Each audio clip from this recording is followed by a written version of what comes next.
HTML के complete tutorial के साथ आपकी खिदमत में हाजिर हुआ हूँ।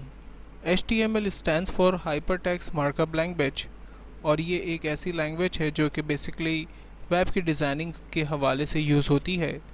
जब आप किसी भी वेबसाइट को डिज़ाइन करते हैं तो उसमें सबसे common language basically HTML language use होती है। चाहे आप ड्रीम वीवर पे काम करें, चाहे आप CSS पे काम करें, चाहे आप वर्डप्रेस पे काम करें, चाहे आप जुमला पे काम करें, चाहे आप कोई और प्रोग्राम पे काम करें, लेकिन उन तमाम के पीछे जो बेसिक लैंग्वेज हमारा ब्राउज़र समझता है वो HTML लैंग्वेज होती है। HTML लैंग्वेज बेसिकली एक प्रोग्रामिंग लैंग्वेज नहीं है, ये एक मार्कअप लैंग्वेज है। प्रोग्रामिंग लैंग्वेज हमेशा आमतौर पे 2+2 का काम परफॉर्म करती है, जैसे कि वो रिज़ल्ट को एग्जीक्यूट करके हमें देती है। लेकिन मार्कअप लैंग्वेज किसी भी किस्म की एग्जीक्यूशन नहीं करती, बल्कि वो ब्राउज़र को समझाती है कि उसे डाटा को किस तरह से डिस्प्ले करना है। वेब डिज़ाइन करने से पहले मैं आपको थोड़ा सा वेब ब्राउज़र के बारे में समझाना चाहता हूँ। अपने सिस्टम से मैं यहाँ पर मौजूद एक वेब ब्राउज़र ऑन करता हूँ। किसी भी वेब ब्राउज़र को जब आप ओपन करते हैं तो सबसे टॉप पर आने वाला नाम या जो लाइन हमें ब्लू रंग की नज़र आ रही है, इसको हम टाइटल बार कहते हैं।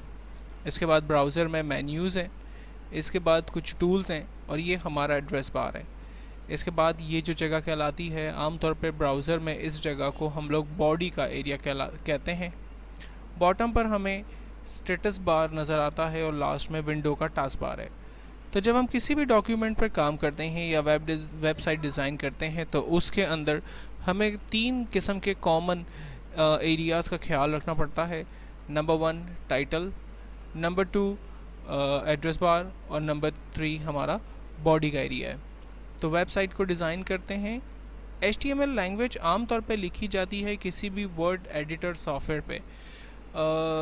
बहुत सारे सॉफ्टवेयर्स इस वक्त मार्केट में टाइपिंग के हवाले से अवेलेबल हैं, लेकिन हम अपने सिस्टम में मौजूद नोटपैड सॉफ्टवेयर को यूज़ करते हैं वेबसाइट या HTML की टाइपिंग के लिए।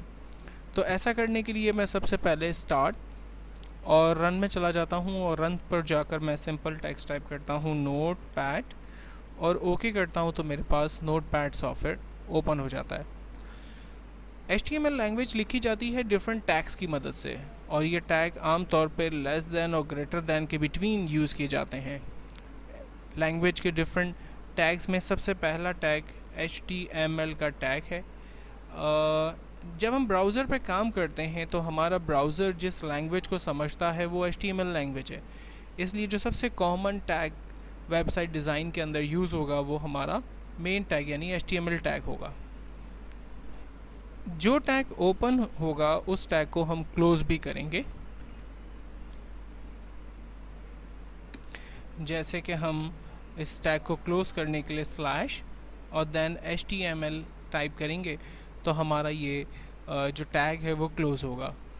आमतौर पे HTML में कॉमनली ज़्यादातर टैग्स ओपन और क्लोज दोनों होते हैं। फर्स्ट टैग HTML को टाइप करने के बाद देन सेकंड टैग हम यहाँ यूज़ करते हैं जो कि टाइटल के नाम से है। टाइटल का टैग आमतौर पे ब्राउज़र के टाइटल बार में जो भी मैसेज डिस्प्ले करना होगा वहाँ हमें नज़र आएगा। तो मैं टाइटल के टैग को ओपन करके कॉमनली फिल वक्त इसको मैं क्लोज़ भी करता हूँ। दैन उसके बाद जो इन्फॉर्मेशन मुझे प्रिंट करवानी है वो बॉडी के टैग पे दिखानी है, इसलिए मैं थर्ड टैग अपना बॉडी का ओपन करता हूँ और लास्ट में जाकर इस बॉडी के टैग को मैं क्लोज़ करता हूँ। ये वेब ब्राउज़र या वेबसाइट डिज़ाइन करने के हवाले से कॉमनली यूज़ होने वाले 3 डिफरेंट टैग्स को मैंने स्टार्ट लिया और एंड किया। आपने देखा कि टैग किस तरह से स्टार्ट होंगे और टैग को जब क्लोज़ करना होगा तो उसे हम स्लैश की मदद से क्लोज़ करेंगे। इसको हम सेव करते हैं। सेव करने के लिए मैं फ़ाइल के मेन्यू में जाकर सेव की कमांड का इस्तेमाल करता हूँ। मैं रिकमेंड करूँगा कि आप किसी भी ड्राइव पर, डेस्कटॉप पर या D ड्राइव पर या E ड्राइव पर एक फ़ोल्डर बनाकर अपनी तमाम चीज़ों को यानी अपनी जितने भी हम आगे फर्दर काम करने वाले हैं उन तमाम को एक फ़ोल्डर में ही सेव करें। तो फिल वक्त मैं ऐसा करने के लिए डेस्कटॉप पे HTML के नाम से एक फ़ोल्डर क्रिएट करता हूँ और इसके अंदर फर्स्ट पेज के नाम से अपनी फ़ाइल को सेव करता हूँ।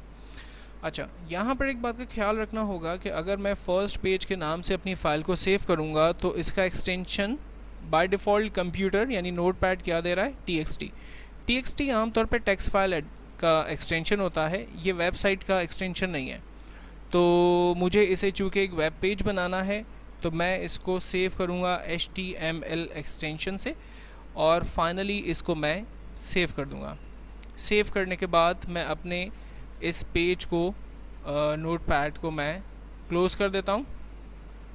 डेस्कटॉप पे मैंने HTML नाम का अपना जो फ़ोल्डर क्रिएट किया है उस फोल्डर पे मैं डबल क्लिक करता हूँ जहाँ पर फर्स्ट पेज नाम का मेरा एक वेब पेज डिज़ाइन हो चुका है।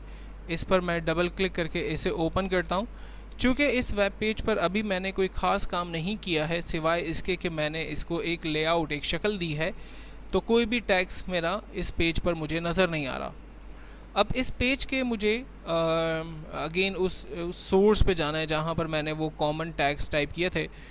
इंटरनेट एक्सप्लोरर से उसके नोटपैड पर जाने का आसान तरीका ये है कि आप व्यू में चले जाएं और सोर्स के ऑप्शन पे क्लिक कर दें। एक दफ़ा फिर देखते हैं, हम लोग व्यू के टैब में चले जाते हैं और व्यू के मेन्यू में आने के बाद सोर्स पे क्लिक करते हैं। ख्याल रखिएगा कि हमारा ब्राउज़र इस वक्त इंटरनेट एक्सप्लोरर है।